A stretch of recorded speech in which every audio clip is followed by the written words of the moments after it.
Call our meeting to order tonight. Renata, if you do the roll call, please. English. Here. Evans. Here. Ettinger. Here. McEvers. Here. Gookin. Here. Miller. Here. We will rise for the invocation. We have Pastor David Bond with the Compel Community Church with us tonight.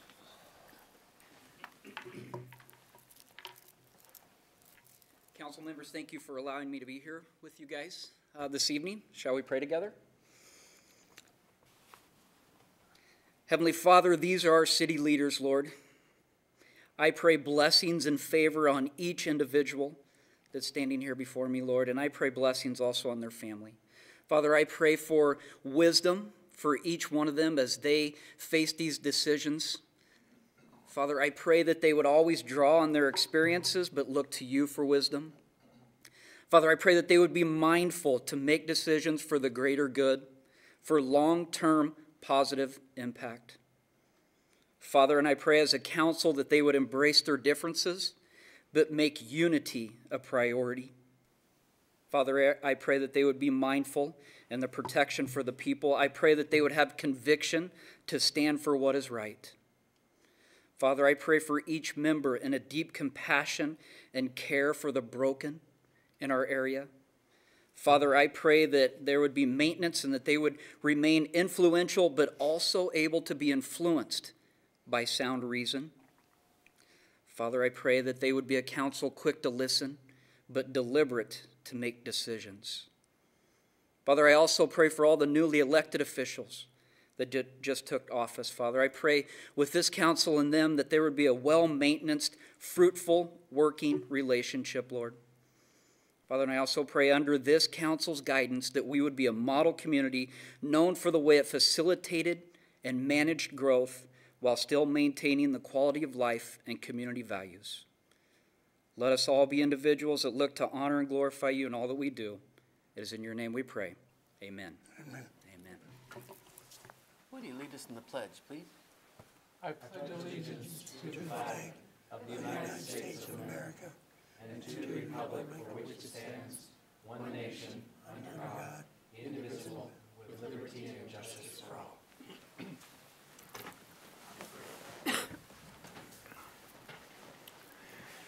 Okay, we don't have any amendments to the agenda now, so we'll move on to public comment. Any member of the audience that would wish to address the council shall have 3 minutes to do so. If we have anyone in the audience wishing to do that, do not see anyone tonight. Then we will move on to announcements. Any member of the council have an announcement? Kiki.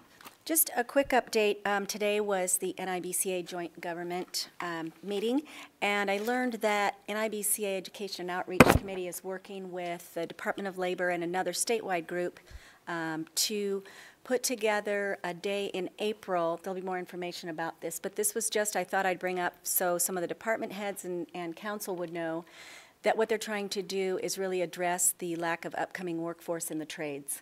And so they're working very hard at collaborative efforts, so I think that might be important for, I know some of our water folks were there today, and they're saying that, you know, that's something that's going to affect the city in the future as well. So it's something to keep an eye out on. I just want to mention it. And I wanted to mention that I'd had good discussions with Troy and on getting some updates on back to council on where we're at in detail with the Atlas project and the closure of the Lake District with Ignite. So I've been, just wanted to let council know I've been talking about that and hope to see more information come back. All right, thank you. Anyone else have anything else? I have one item. I would like to make the appointment of Colleen Krajak to the Personnel Appeals Board, so we'd be looking for a motion there. So move. Second. Motion and a second. Any further discussion? All those in favor? Aye. Any opposed? Motion carried. Mr. Mayor, I'd like to move to approve the consent calendar as presented, including Resolution 19002. Second. Motion and a second to approve the consent calendar. Any further discussion? Dan. Thank you, Mr. Mayor. I just wanted to bring attention to everyone. Item C in the resolution, which is the approval of a state local agreement with Idaho Transportation Department for Sherman Avenue and Lakeside Avenue traffic signal design. This is something that's been on our long-term improvement program at KMPO. It's also something that council had reviewed earlier and had approved that we go out for the grant, so we got the grant, yay. And I just wanted to let everyone know that that's going to be coming. So the signals on Lakeside and Sherman, and Mr. Bosley's here, and he can correct me if I say something terribly wrong. Thank you. And so those signals are going to be replaced and upgraded and coordinated. And so we got a grant. We have a small match that has to come to be our portion of it, but otherwise it's a federal grant. Yes, and and this is going to be happening in 2021. So until then, if you're sitting at the intersection of 5th and Sherman trying to go north, you just got to wait for someone to cross the street, and then the signal will change. But after this, everything is going to work beautifully. So we're moving forward with that. Thank you, Chris, for your work on getting the grant, and council for approving it. Great, thank you, Dan. Any further discussion? Roll call, please, Renata. English, Yes. Eddinger, Yes. Evans, Yes. Miller, Yes. McEvers, Yes. Gookin. Yes. Motion carried. We'll move on to other business. The first item is approval of funding for the installation of electrical vehicle charging equipment for the new parking garage. And we have Chris Bosley, city engineer, to give us a presentation. Thank you, Mayor and Council, for having me here before you tonight. The reason why I'm here is to ask you for approval to purchase electric vehicle charging stations for the new parking garage, which was just completed this fall. With construction of the parking garage, there were 3 stalls that were put in that had conduit plumbed to them for future electric vehicle charging stations. Those weren't part of the construction, but were there for future installation. So since I was involved with the construction project, Troy had asked me to look into what it would take to put in these electric vehicle charging stations. So I contacted Avista and then subsequently their contractor that they use for many of their installations, met them down on site to get some ideas of what would work best there, look through some options, and so what seemed like the best option was honestly the cheapest option, because they make more expensive chargers that will track your energy use and can charge the customers. However, with the average charge costing less than $1 to charge a plug-in electric vehicle, according to the numbers that I got through Avista, the payback on that isn't very realistic. So they suggested that if we're going to go with these, just go with the simple base model that doesn't track that, but costs us a lot less up front. And that total, the quote that I got was $5,662, and that was to install 2 chargers out of the 3 spots that we have available there.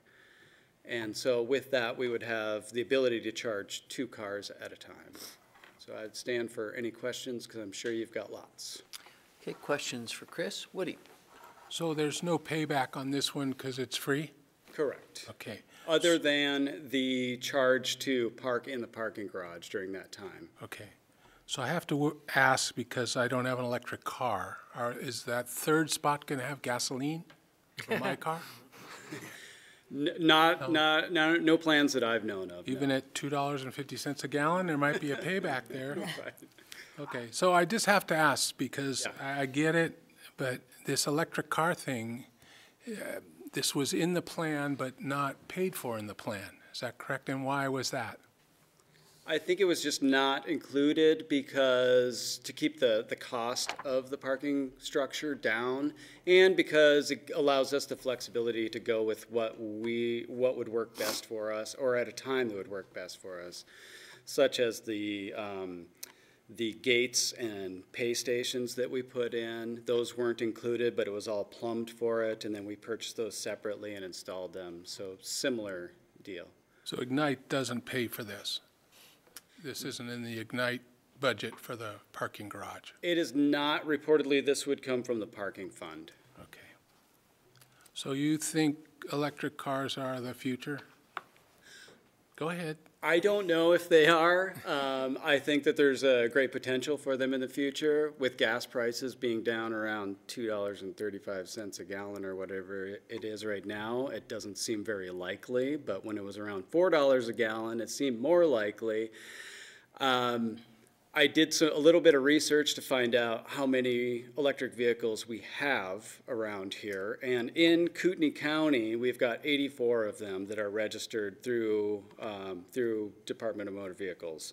And 2017 data said that there were 1,064 plug-in electric vehicles on Idaho roads. Washington has something like 35,000 or something like that. They have a lot more. So it could be considered for locals, or maybe it's an attractant for people who are coming from other places to have a place to go. Put you on the map, as you know, there are websites such as PlugShare and such that will show you where all the plug-in stations are around town. And there are a couple around town right now, but none right downtown. Okay, thank you. We'll go with Dan English and then. Okay. Well, and when I saw this, I happen to have a guy that works for me who has an electric car, so I was able to confirm with him, and he's a pretty organized guy, and I'm not surprised that he actually knew that, yes, he's tracked it, and it's less than $1 a day to charge that, and so that certainly sounds reasonable. I guess I have a couple of thoughts about it. One, since it is relatively inexpensive and would come out of the parking fund, why wouldn't we just do all three, as long as if they're wired for it and all of that, just do it at once. And I guess the other thing is just in terms of, I guess, potential, equality, equal access and stuff that, just thinking, wow, if we're not going to charge them, then I suppose that means if I wanted to bring down my, electric drill charging station and plug it in at the library or something because, well, hey, we get free electricity up there, but probably won't happen. But that's, anyway, it does kind of open a little bit of a door. But anyway, what about the concept of just why only 2 instead of 6? 3? 10. No, it's wired for 3, as I understand. Yes, it is plumbed for 3 of these charging stations. And the reason why I ended up on 2 is because I was going in looking for 1, because there are stations that have just the one station with 2 cords coming out of it. And I envisioned it going, well, let's just start with 1 and see how far that goes. Put it between the 2 stations, or between the 2 parking stalls. But then going down there with the representative from Colvico and analyzing it, where the plumbing comes out of, the conduit comes out of the parking garage, and where those things would make sense to set it up, it didn't make sense to put it between the 2 stalls, and it wasn't a bigger cost difference to just with these type. I mean, the equipment itself isn't too expensive, but there's a lot of expense with the wiring and all of that. So it just seemed like, well, if we're going to go, let's just do 2 of them anyway, since we were already on that. But we could easily switch it to 3, or even probably go with 1 if that was the.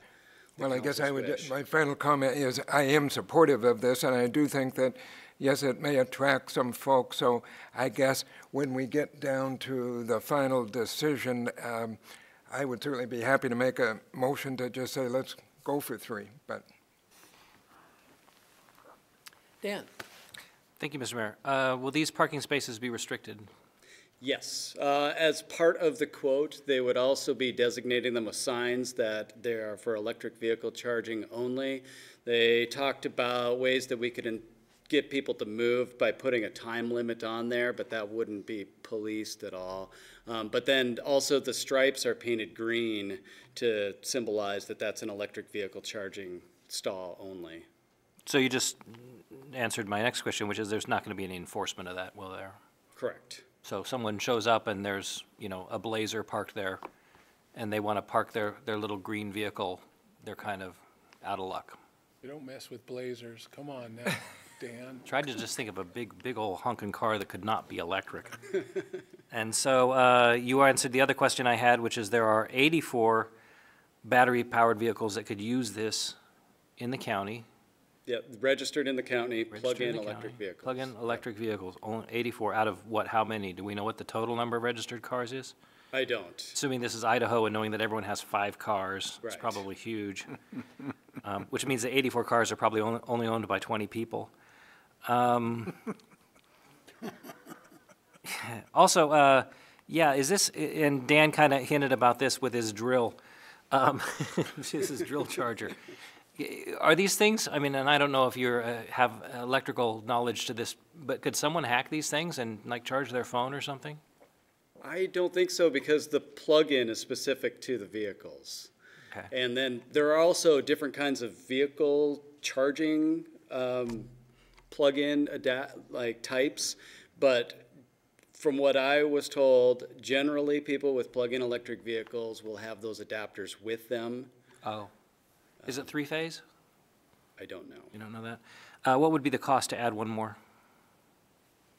I'm not sure because I wasn't planning on going that route, but Well, we can't assume that it would just be half again the cost. I would say it would be close to that, but I don't know for sure. And how much do we have? Do we have anything set aside in the parking budget for this? Is there a line item for that? I know the parking fund has money, and Troy's going, no, no, no, no, no. So, I'm sorry, the reason it's in front of you is because it's not been in your plan, it's not in the parking fund, and thus you would get the opportunity to approve that expenditure. it's not in the parking fund. What is in the parking fund right now? Dollar-wise, the parking fund is in good shape. We had a great parking year. Okay, well, that's kind of the yes answer, is like, there is money in the parking fund. Okay, and has it been allocated for anything, or, it normally goes to parks, right? Parks will get its percentage of the gross receipts for the year. Yes, we make that transfer. So the parking fund would have the maintenance items in the parking. It would have repairs. It would have the contract for the on-street parking enforcement, those types of expenditures. There is the funds in the parking fund to pay for that. Okay. For that. Mhm. Yeah. Did he just issue you a challenge when you asked if it could be hacked, and he said no, and you're thinking, well, maybe I can hack it? I think No, you could if- write a book about it. If I don't show up to a council meeting, but yet there's this giant pile of ash in the parking garage, you'll know. I kind of saw the wheels turning when you said no.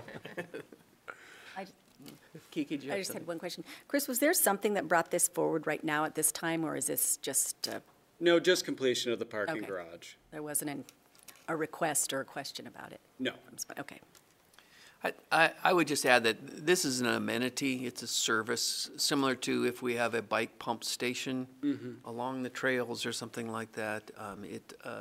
When we say there's only 84 cars in Kootenai County, we get a great deal of visitors from the Seattle area. I would say that a lot of those electric vehicles come from the Seattle area, so it's a nice service to have. It could drive more traffic downtown, too. Think about it, you know, if someone's stopping on I-90 because they know they can charge their car Yeah. free.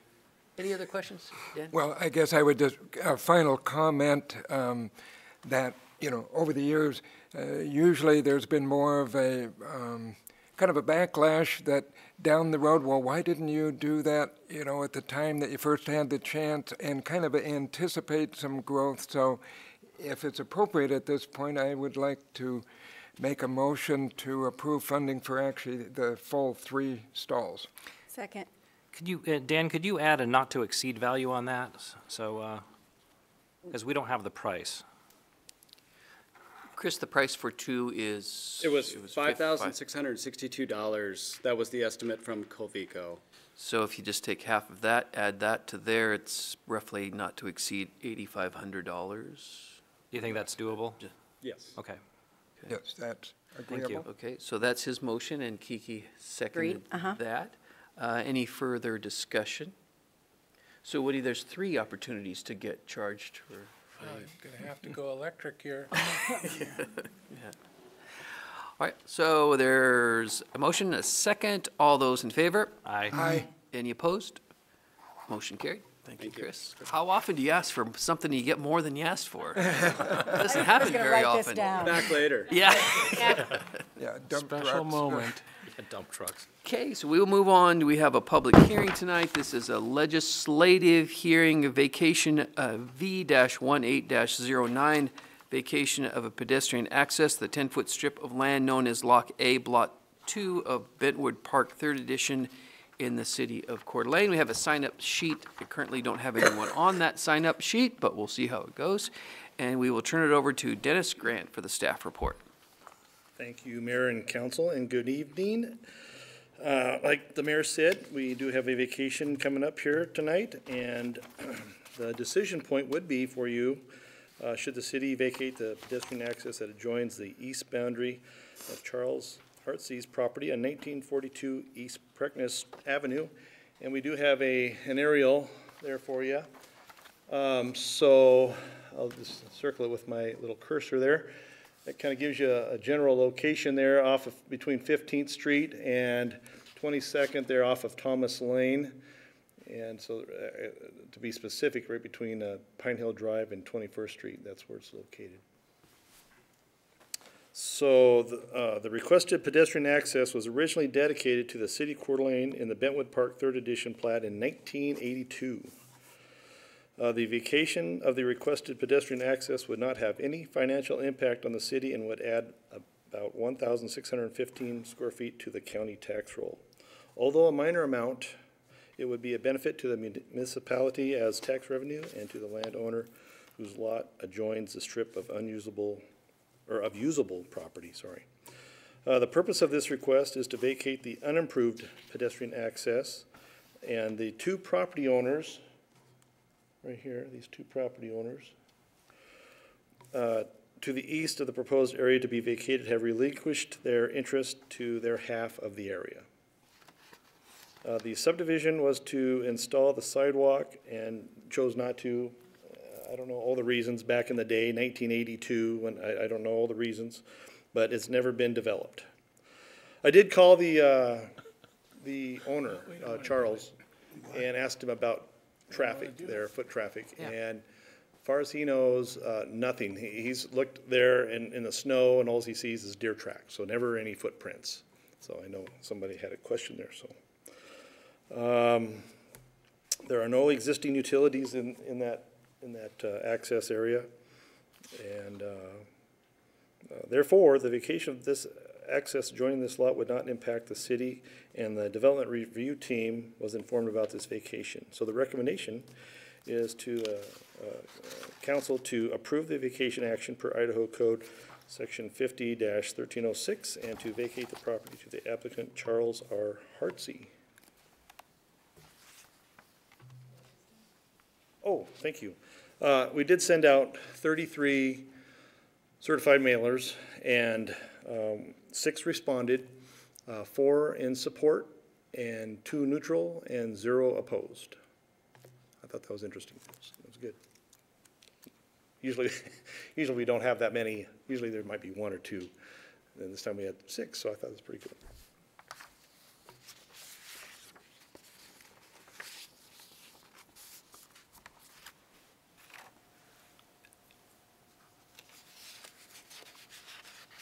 So here's an exhibit that's with the ordinance, so I decided to show you that. It gives it a little more clarity what's going on there. And that concludes my report. Any questions on that? Questions for Dennis? Woody? So 1982, you said? Yep. So in 1982, they were actually thinking about pedestrians. That's unbelievable. That's like Yeah. electric cars. They would have never thought about Yeah. electric cars in I hear ya. 1982. So my question is, you're saying that the subdivision decided not to put in the sidewalk? That's what it must have been, because I don't know why else I mean, there is a big tree in there, and there is a transformer that's in on the Thomas Lane side. It's not going through that access area. That might have been a blockage for that. There is not a homeowners association in that subdivision, so there's nobody to maintain it. I don't know there's another one down further that's built out. And And it could be, I'm just guessing, because I have no idea what happened back then in 1982, but it's called Beauty Park, was a different subdivision, so there was some different ownerships there. And there were some issues maybe at one time that owner disputed or something, I don't know. Plus, if we show the next page, it would show that we do have access around the block to Thomas Lane, so. So I guess my question gets down to is if they were doing this in 82 and you don't want to do anything, would it work today if somebody put in a subdivision? If somebody, the city or whoever's willing to pay to put that in and move some transformer box. So we do things differently now? We make the contractor install the subdivision improvements. And for some reason that was not, I don't know what the reasons were, but that was not installed at the time. Thank you. Yeah. Any other questions for Dennis? Ron? Dennis, wasn't this all of Magnuson's property at one time? That rings a bell. I don't know that for sure, but it probably was. Well, they named a street after him. I'd say it's pretty close. Yeah. One of the streets is named Magnuson. Yeah. Yeah, I think that Beauty Park used to be that whole area, and it was, Yeah. I think, platted back in 1905 or something before Magnuson or whoever, his partners or whoever bought it, and then replatted it. Any other questions for Dennis? All right, thank you very much. We'll open the public testimony. Again, I have no one on the list. Anyone in the audience wish to testify? I will now close the public testimony portion of that and look for council action. I'll make a motion to dispense with the rule and read Council Bill number 19-1000 once by title only. Second. We have a motion and we have a second. Any further discussion? Renata, if you could read the title, please.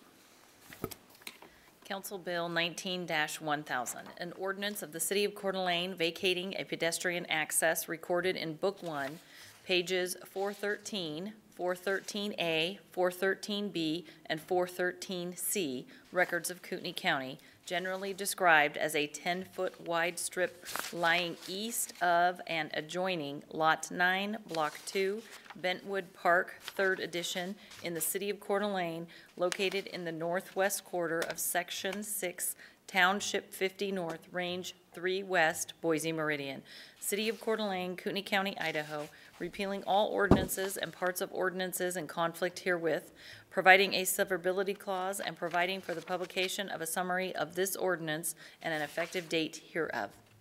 Roll call, please. Eddinger? Yes. Evans? Yes. Miller? Yes. McEvers? Yes. Gookin? Aye. English? Yes. Motion carried. I move to adopt Council Bill 19-1000. Second. Motion and a second to adopt Council Bill number 19-1000. Any further discussion? Roll call, please. Eddinger? Yes. Evans? Yes. Miller? Yes. McEvers? Yes. Gookin? Yep. English? Yes. Motion carried. Mr. Mayor, I'd like to move for recess to January 17th at noon in the Library Community Room for a workshop regarding water rates. Motion and a second to go into recess. Although, did they get a second? Second, and a Second, there we comment. go. We had a second and then a comment. I won't be able to attend that workshop, but I did have the pleasure of hearing a quick run-through that Terry Pickle gave to NIBCA today, and it's very interesting. So, all my questions and comments will be forwarded, and I won't be there to enjoy that with you. All right, we'll miss you. We could tape it. Any other discussion? All those in favor? All right. We are in recess till Thursday. Thank you, everyone.